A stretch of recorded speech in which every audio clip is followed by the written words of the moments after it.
of you out there, including my mother-in-law. No pressure. After hearing all the speeches tonight, two things became very, very clear. One, everybody's got a story. Some of us are very fortunate to be able to say it tonight. Thank you, Rosh Lowe and Ellie Nash. And the second thing is that it seems evident that the stories that break us are the stories that shape us. And what I mean by that is that it's almost like a prerequisite for pain to be a part of the journey to reach success.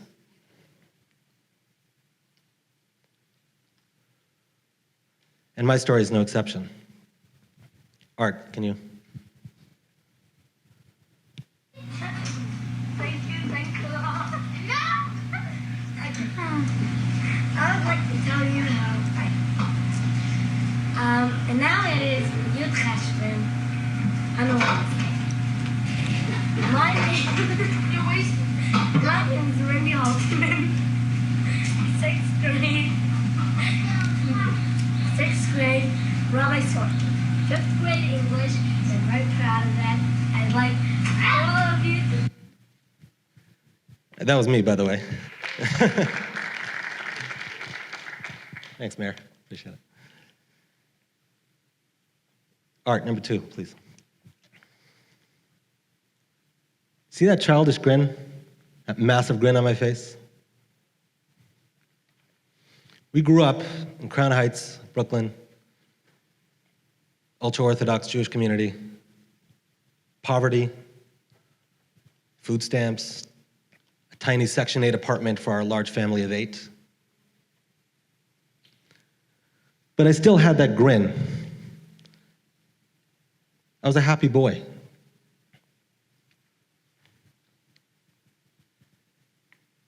Until the 7th grade, when a dark cloud took its place. I was 12 years old, and a fellow classmate decided to make my life a living hell. Every day, he would torment me and make fun of me.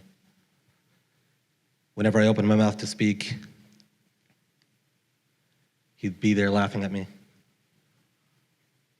Couldn't walk down the halls or even just sit in class because there he was, mocking me, no matter what I said or no matter what I did. So I became a withdrawn, quiet kid, if you find that possible.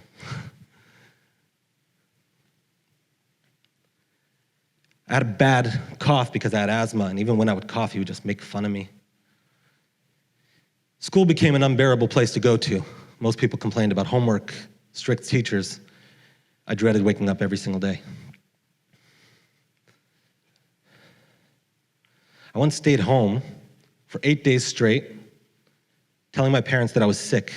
I was so sick I couldn't go to school. I was perfectly healthy. I was just terrified to face my bully.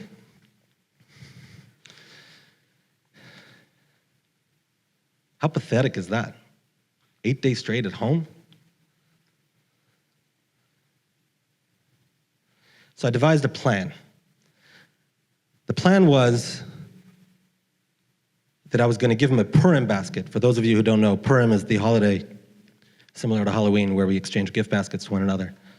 And the plan that I had was that I'm going to give a gift basket to this bully with a note simply stating to please leave me alone.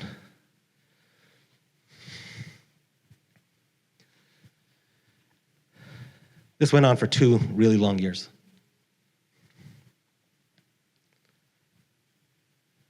And one day I finally decided that enough was enough. Took 2 years too long, but I decided that enough was enough. And sure enough, I decided that I'm going to become successful.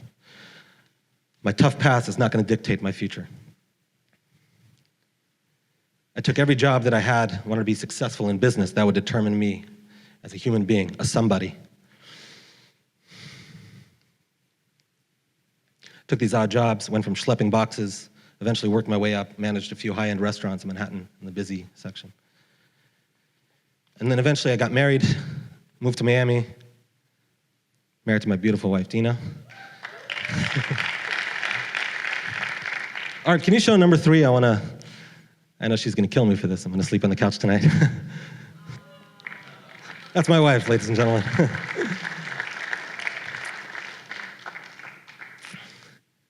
Now, moved down to Miami, I hustled, and now I made it to the corporate world where we had a conference room, we had a whiteboard to boot. Now that I had made it, I kicked it up a notch and I decided that I'm gonna go even harder. So I started working 70 hours, 80-hour work weeks.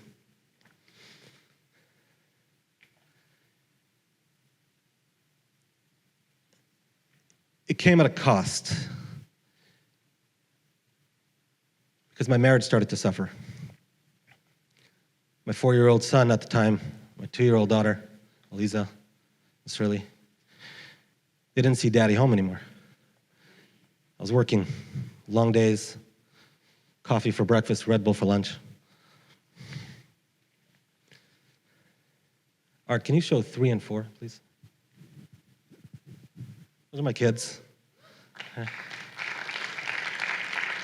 Hey, Art, keep it there, please, if you don't mind. My son would always ask me, Daddy, can you play with me? But I'd be sleeping all Shabbos, all Sunday. I wasn't there for him. I was working for him, right? But I wasn't there for him. I went on a business trip. I was there for 2 days. And even though I'd been gone for 2 days, my daughter, Eliza, asked my wife, where's Daddy? Under the blanket?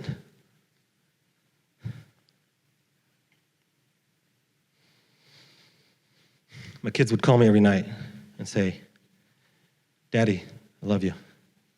Have a good night. While I typed away on the keyboard at work.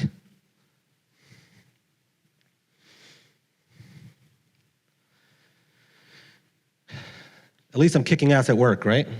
70 hours work week. It's got to account for something. Nope. I was invited into a meeting that I later realized was an intervention. Not for alcohol, for those of you thinking. And this intervention looked like this. Large conference room, long oval table. And each department head was sitting around the table and telling me how bossy I was, how pushy I was, aggressive I was, how difficult it was to work with me. It was too intense. I snapped at people, both figuratively and literally. I would snap at people.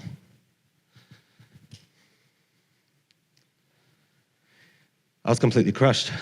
I felt like a 12-year-old boy with zero confidence and zero self-worth.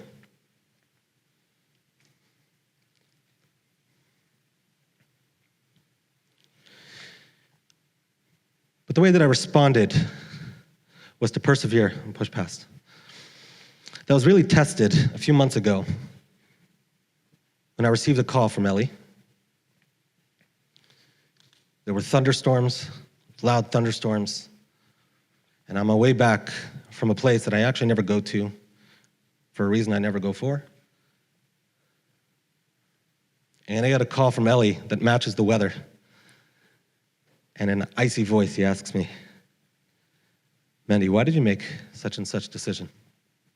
Right? So I said, you know what, Ellie, I don't know. It was stupid, I'm sorry. He goes, I've heard that before. What does that mean? I said, he asked me again, why? I said, Ellie, it was stupid. I'm an idiot, right? And as his voice got louder, I felt smaller and smaller. Once again, like that 12-year-old boy, zero confidence. And the shouts started getting louder. Now, to preface, I've known Ellie for 7 years. Freddie. I've known Ellie for 7 years. I've seen him build a company. I've seen him get engaged. I've seen him get married to Freddie in Italy. I've seen him have a baby. Well, I wasn't there, but I'll take his word for it. And I've seen him angry a couple of times, but not like this. His voice started to rise, and he goes, Mendy, why? and it pierced my soul.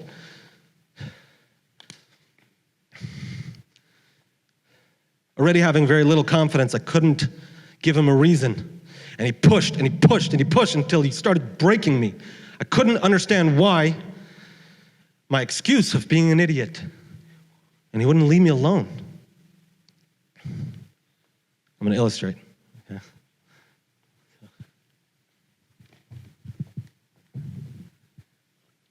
As he's shouting, if the shouting wasn't bad enough,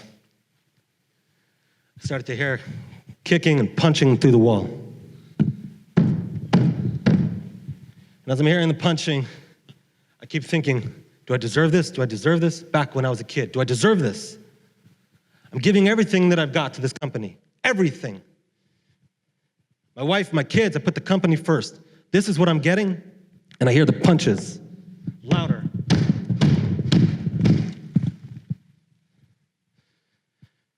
I hear the wall shattering. And I had a very strong decision to make in that moment.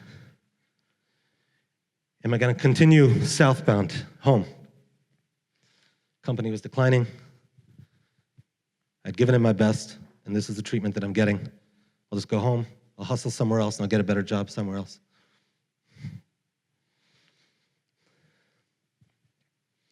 Or I could go northbound, go back to the office, and show what I really got. Ladies and gentlemen, I went northbound. I went back to the office. And that decision changed my life because I started getting involved in different areas and I started truly being who I was, even though it was buried for 18 years. I got involved in purchasing, continued sales, and in just a few short weeks, I was amazed to see that despite my being there for 7 years, in just a few short weeks, I changed that mindset. And the company went from being in a terrible, terrible position to being in the best place it's ever been. Best place it's ever been. Ellie mentioned Yossi, Coach Mike, Zalmi Hillel, Michael Klein. You have people here, you have fighters up there. So even though some of the desks were empty, people who were at the company, and while the company was declining, people you've built a relationship with, that it was somber in the office. Now these chairs, they may be empty, but the people that really, really fight for it, the fighters that were here on stage tonight, they're here, and that's what matters. And that's why. And what I'd like for you all tonight is to decide to become the best that you can be. You'll be amazed at what can happen once you do. Thank you.